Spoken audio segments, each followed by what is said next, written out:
Hola, ¿qué tal amigos? Continuamos con más de nuestros videos. En este caso vamos a hablar de lo que son los estreptococos. Bueno, en este video vamos a hablar acerca de los cocos gram positivos, microaerófilos, las catalasas negativos y el género estreptococo.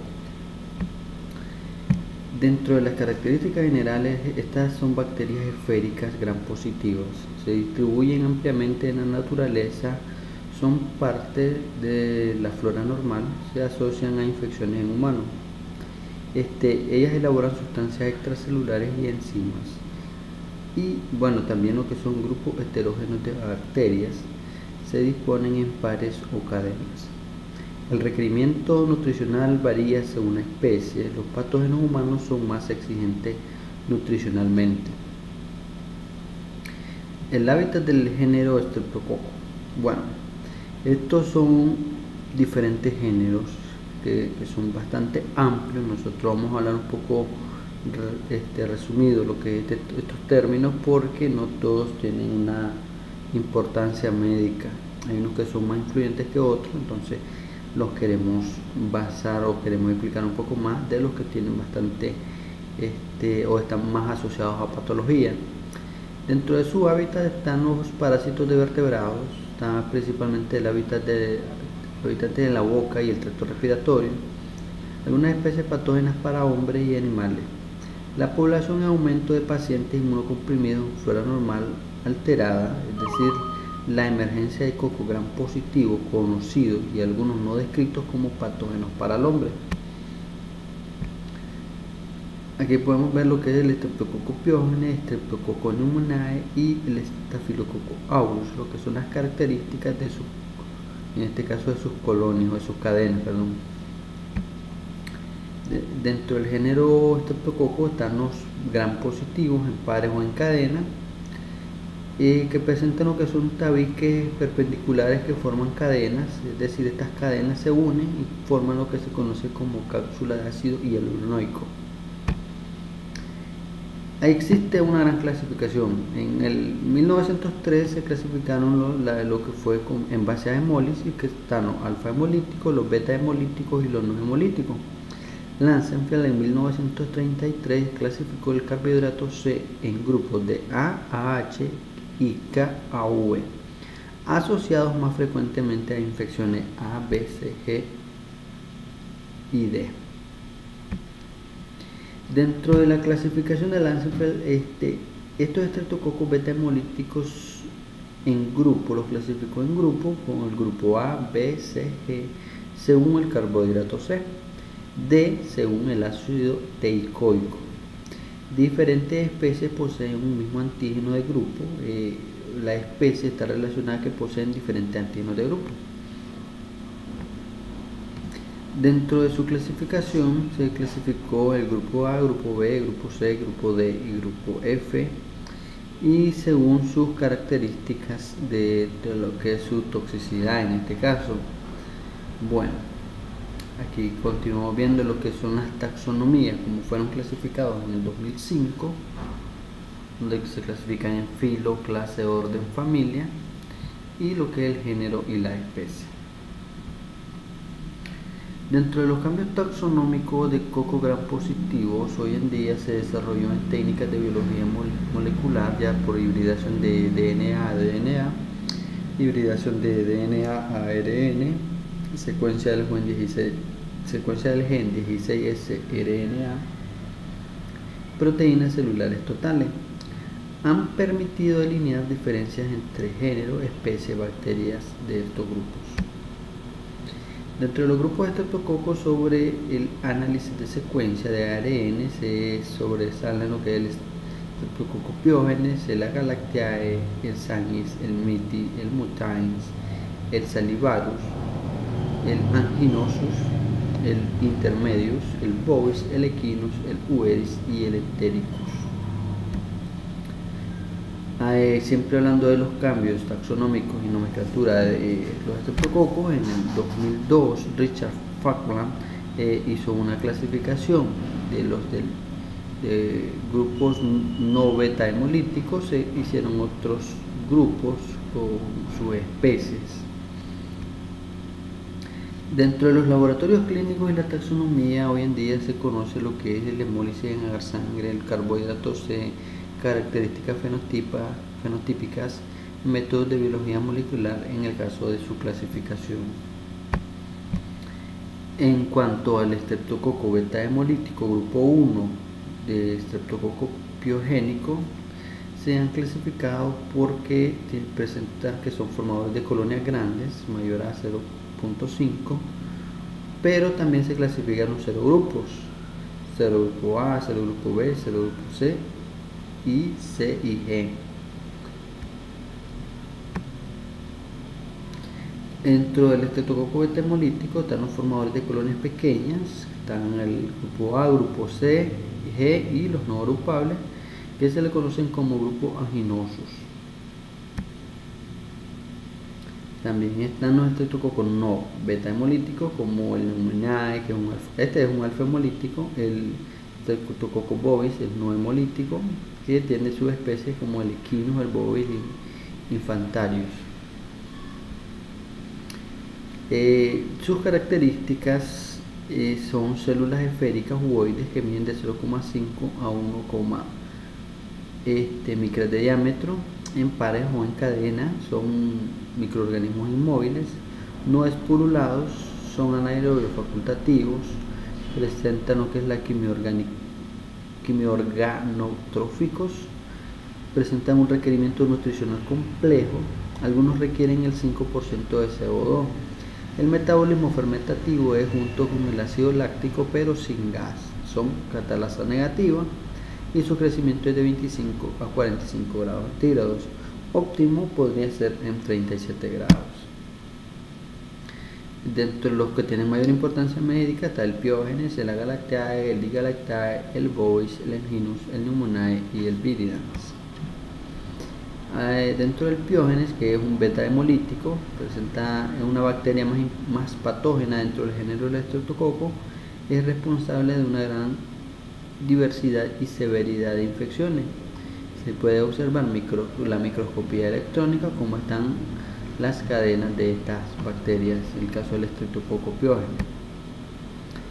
Se cultiva en agar sangre. Se observa lo que es la beta hemólisis alrededor de la colonia, y dentro de su coloración de Gram se pueden observar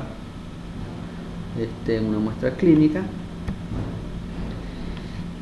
Los factores de virulencia son bastantes. Están las sustancias extracelulares, están las estreptolicinas, está el EDNHeasa, está la hialuronidasa, entre otros que los vamos a ir mencionando en el transcurso del video.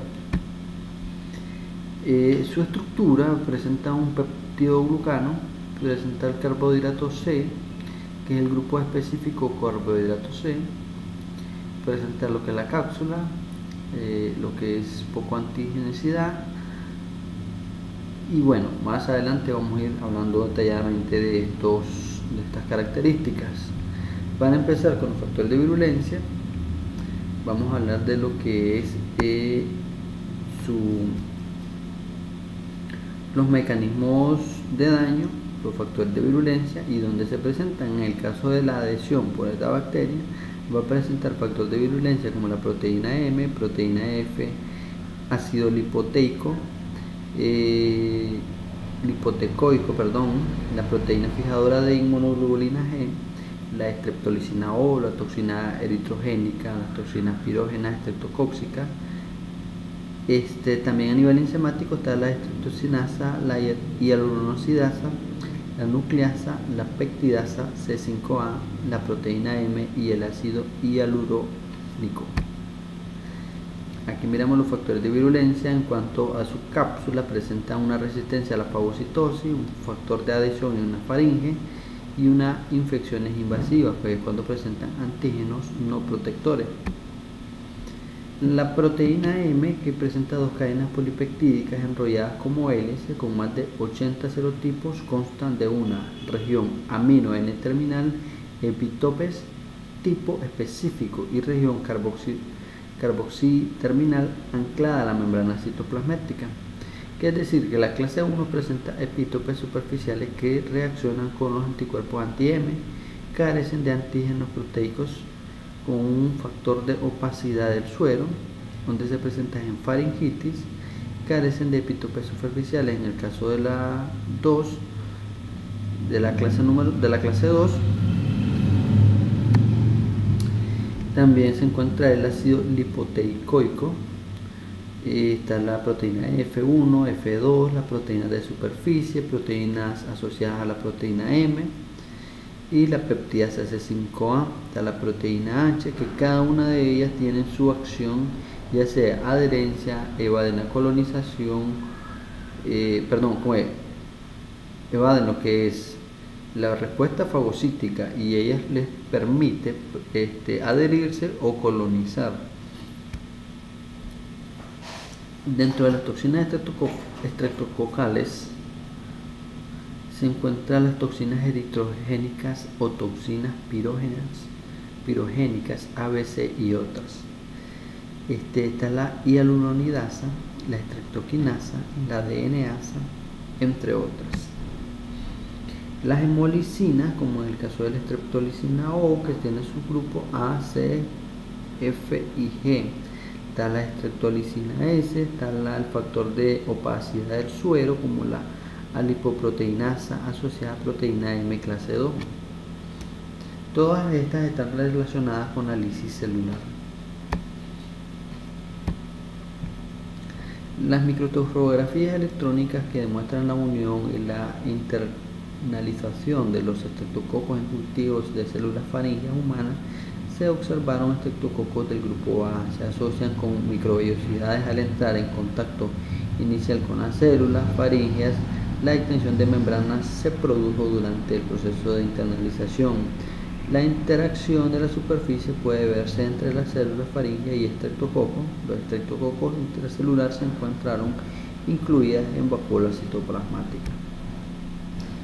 Existen diferentes serotipos de proteína M asociados a la enfermedad.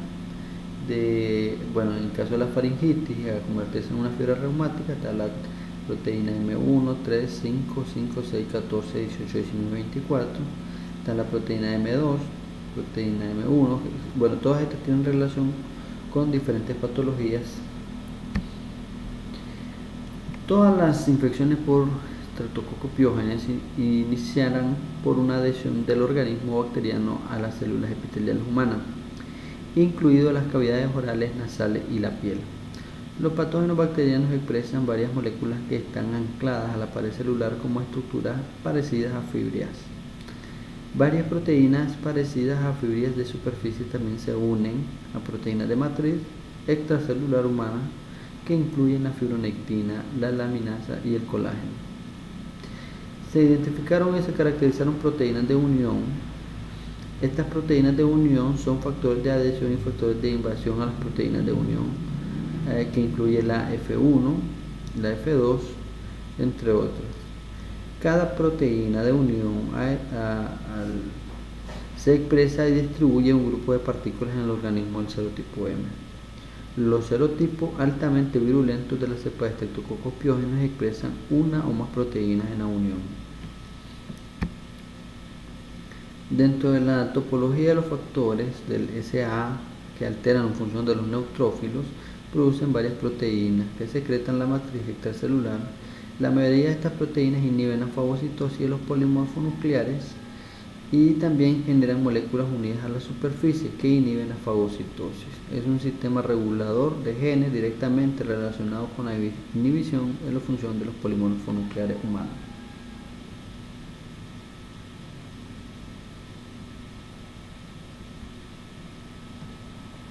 En la fase siguiente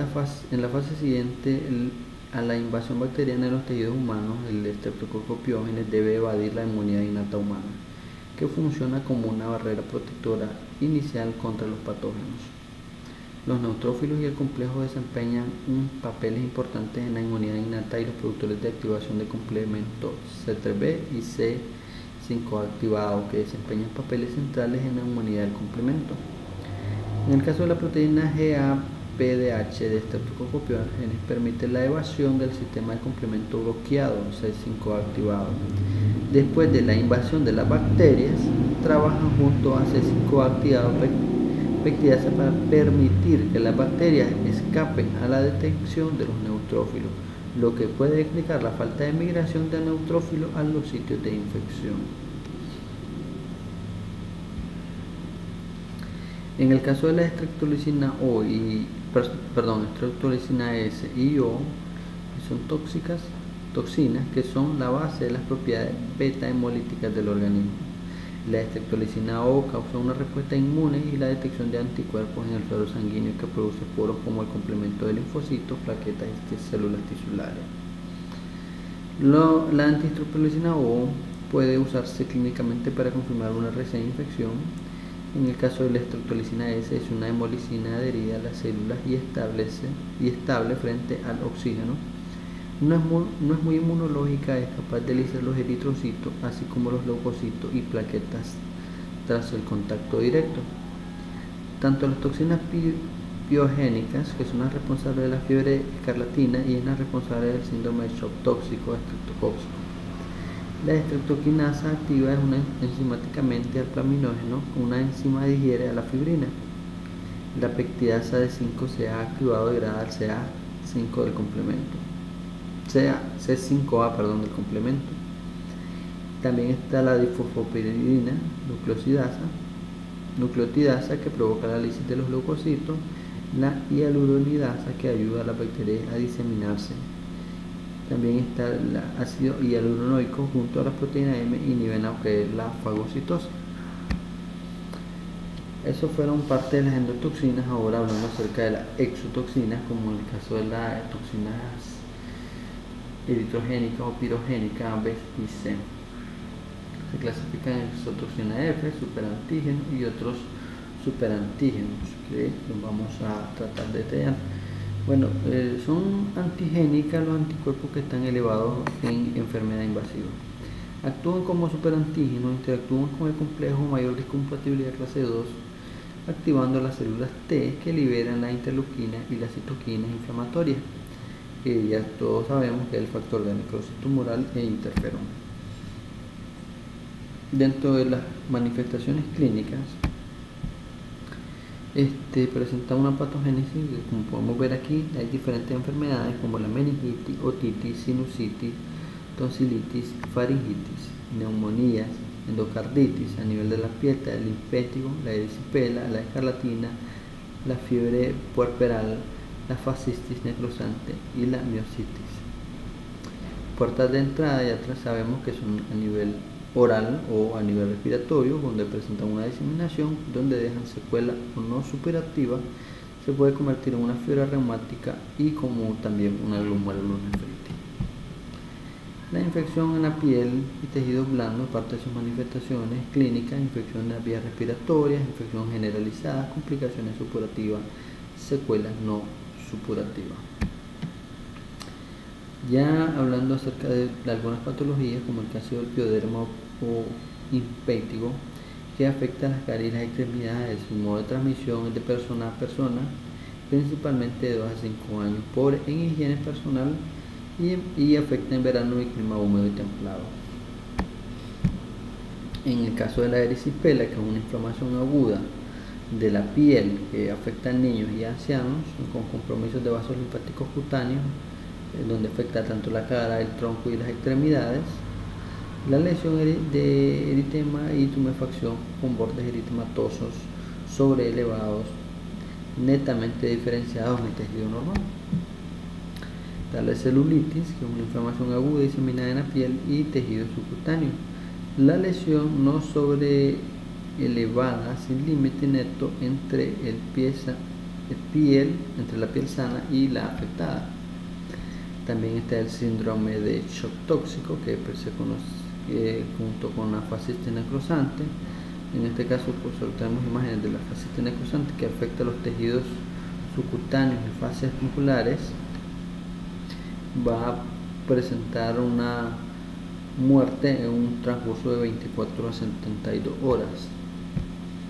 También está la miositis, que es una infección muscular purulenta con una toxicidad sistémica pronunciada, con una mortalidad mayor al 80%.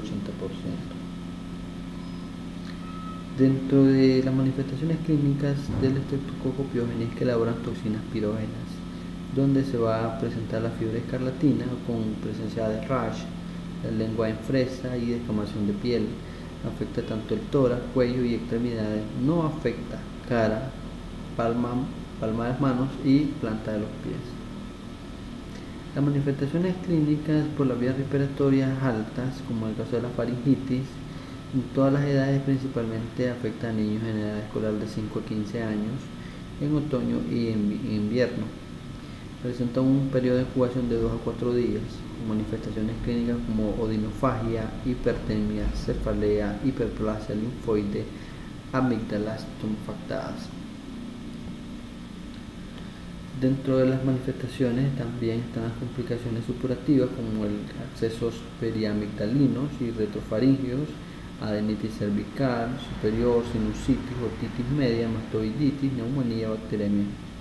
Las infecciones generalizadas como el caso de la meningitis, endocarditis, osteomielitis y lo que es la artritis séptica.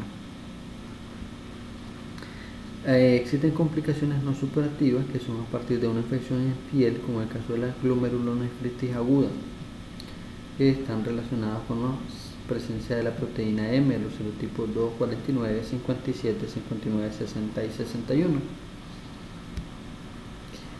Las complicaciones no superativas a partir de la faringitis, en el caso de la fiebre reumática aguda, las lesiones son inflamatorias no superativas, afectan tanto el corazón, articulaciones, tejido subcutáneo y sistema nervioso central. También aquí miramos los serotipos de proteína M, los que más se presentan es el 1 y el 3, que están asociados a faringitis y a fiebre reumática. La fiebre reumática aguda, un mecanismo probable es la invasión tisular por estreptococos o compuestos del mismo. Efectos tóxicos de productos estreptocóxicos, como el caso de la streptolicina, presenta el complejo AGAC localizado en los sitios de lesión, fenómenos autoinmunes por similitud de antígenos estreptocóxicos y antígenos tisulares humanos.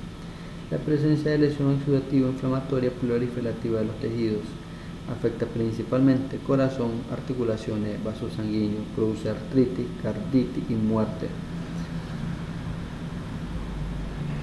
La glomerulonefritis, que es un mecanismo probable por anticuerpos producidos por antígenos producidos por el estreptococo que reaccionan en el tejido renal y producen lesión glomerular.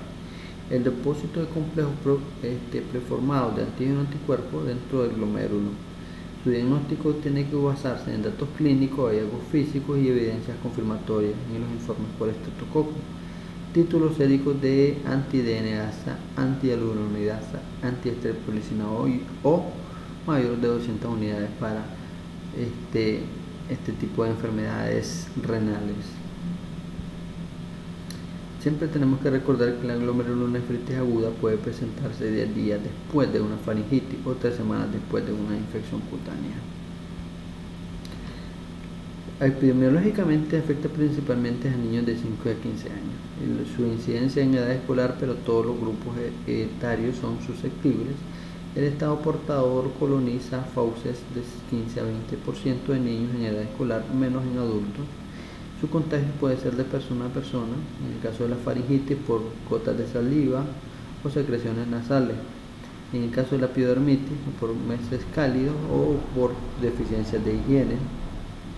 Existen brotes epidemiológicos explosivos, como ya sea por alimento o agua contaminada. Dentro del Streptococcus galactiae, su hábitat, que es el aparato genital, dentro de los criterios de laboratorio están que son beta hemolíticos, son colonias grandes, hidrólisis de hipurato y son CAMP positiva. Dentro de su acción patológica afectan por meningitis, bacteremias, neumonía, endocarditis y septicemia. También está lo que es el Streptococcus galactiae de subespecie Esquisimilis, de subespecies Disgalactiae, C y G. En este caso su hábitat o reservorio es la especie animal, raramente en hombre, a nivel de nasofaringe. Dentro de los criterios de laboratorio que son beta hemolíticos con colonias grandes. Presentan acciones patógenas como faringitis, infecciones piogénicas similares a las de los Streptococcus grupo A. Bueno, el Streptococcus galactiae, que son del grupo B, es la principal causa de enfermedad bacteriana invasiva, incluida la meningitis, en el periodo neonatal. Se han caracterizado proteínas de superficie que están implicadas en interacciones con células epiteliales humanas, unión de componentes de la matriz extracelular y evasión de la inmunidad del huésped.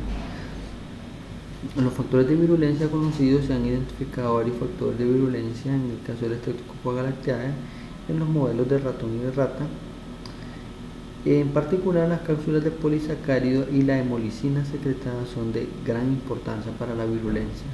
Además, la superóxido dismutasa y el ácido lipoteicoico juegan un papel importante. Varias proteínas de superficie del Streptococcus galactiae están relacionadas con proteínas de superficie identificadas en otros patógenos bacterianos.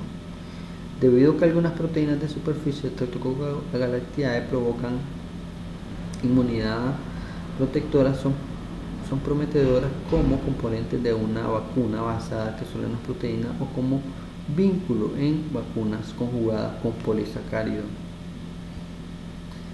Hablando del Streptococcus bovis, que se encuentra su hábitat es el colon, son dentro de los criterios de laboratorio no hemolíticos, crecen en presencia de bilis, se hidrolizan esculina, crecen en 6,5 de cloruro de sodio, se descomponen en almidón.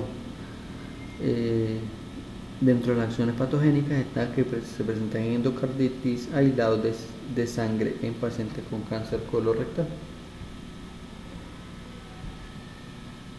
Existen los del grupo FACG no tipificables. Está el anginosus y su grupo, el intermedius, el constellatus y el Miyeri y su grupo. Estos tienen sus hábitats tanto en faringe, colon y aparato genital femenino. Sus criterios en el caso de laboratorio, que son alfa beta no hemolíticos con colonias pequeñas, presenta un patrón de fermentación de carbohidratos. Se presentan en acceso cerebral e infecciones piógenas. Bueno, aquí, como en el video anterior, explicamos un poco de lo que es cómo se realiza el estudio por un diagnóstico directo, donde se recolecta la muestra, se siembran en agar chocolate y agar sangre, donde se estudia se hace el examen directo de población de Gram, donde se observan cocos o diplococos positivos. Gram positivo con una incubación a 37 grados, 24 horas, con un 5% de CO2, con una morfología macroscópica colonial con colonias beta hemolíticas. También puede presentarse coco gram positivo en pares o en cadena. En el caso de la tinción, presenta una reacción catalasa negativa, se utiliza el test de sensibilidad a bacitricina. Si son sensibles o resistentes, se realiza el test de pirasa, que se va a estudiar lo que es el antígeno grupo A positivo en el caso del Streptococcus pyogenes, y si no, se buscará lo que es el Streptococcus galactiae de su especie Echinimilis cuando se observan colonias grandes. Existen otros tipos de diagnósticos, como a nivel serológico, que está la detección de anticuerpos contra productos estreptococales. Está la antiestreptolicina O, la anti-DNasa, anti-hialuronidasa, antiestreptokinasa, anti-DNasa B, que se conocen como hemoaglutinación estreptozoidea. También está la detección de serotipos de proteína M, como la hibridación molecular, la PCR, la aglutinación. Y también, como número 3, tenemos la detección de antígeno grupo A de Lansenfeld, que está la aglutinación, coagulación y fluorescencia directa. Los antiestreptolicina O, que con títulos con niños menores de 2 años, presentan títulos menores a 50, con un 50% o ninguno. Se sospechan cuando son mayores a 166. Niños de 1 a 3 años pueden no mostrar aumento detectable, en este caso de esta antiestreptolicina, y en edad escolar presentan títulos elevados mayores a 166 unidades. En fiebre reumática los títulos son mayores a 200, con un 80%. El 95% de los títulos altos de anti-DNasa y anti-hialuronidasa son positivos. En pioderma o cepa, los títulos de ácido bajo pero títulos elevados anti-DNasa B presentan nefrotogénicas. Bueno, existen los que son los tratamientos para este tipo de bacterias, como es la penicilina, la cefalosporina de tercera generación, dentro del antibiograma amacrólidos, también está la eritromicina y la clindamicina. Te agradecemos por acompañarnos en este video. Te invitamos a estar pendiente de nuestro siguiente video. Esperamos que te suscribas y dejes tus comentarios.